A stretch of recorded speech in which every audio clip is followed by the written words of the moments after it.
Hi, welcome to Vegan Cuisine with Madame Sophie. Today I'm going to be making teriyaki linguine with vegetables. Now this may not be a complete Asian teriyaki linguine or teriyaki Asian style, but I decided to add my own twist to it.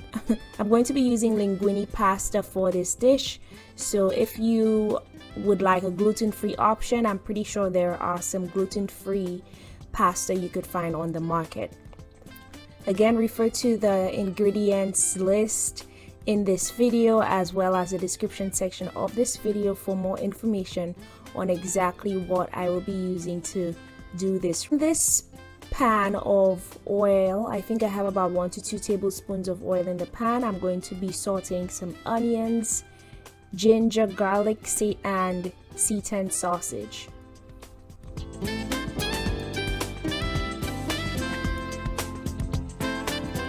I'm going to let that saute for a while. Then I'm going to add in my spices, and the spices I'm going to be using today are paprika, basil oil, and salt. So I'm adding in my spices. If you need to add any oil, please do so. That is going to help with the cooking process. Or if you don't want to add any oil, feel free to add some water to your hot oil or your hot pan. I'm going to let that saute for about 3 to 5 minutes.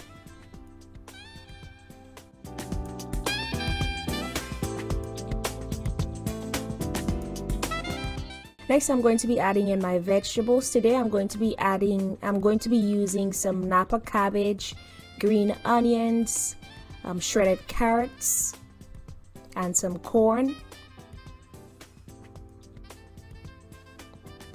Now I'm going to let that saute for a while. If you don't have Napa cabbage, feel free to use any other vegetable or cabbage you prefer. You could also use mushrooms instead of cabbage, or any other option there is out there. So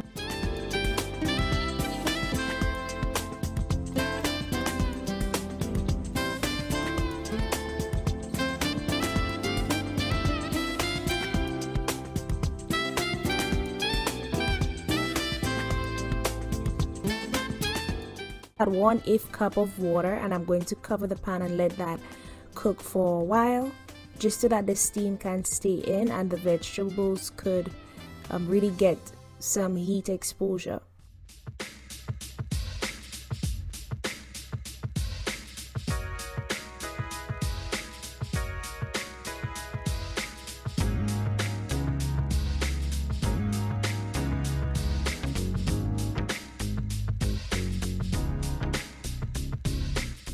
Now I'm going to add in my cooked linguine pasta. I'm just going to add 2 scoops of already cooked linguine.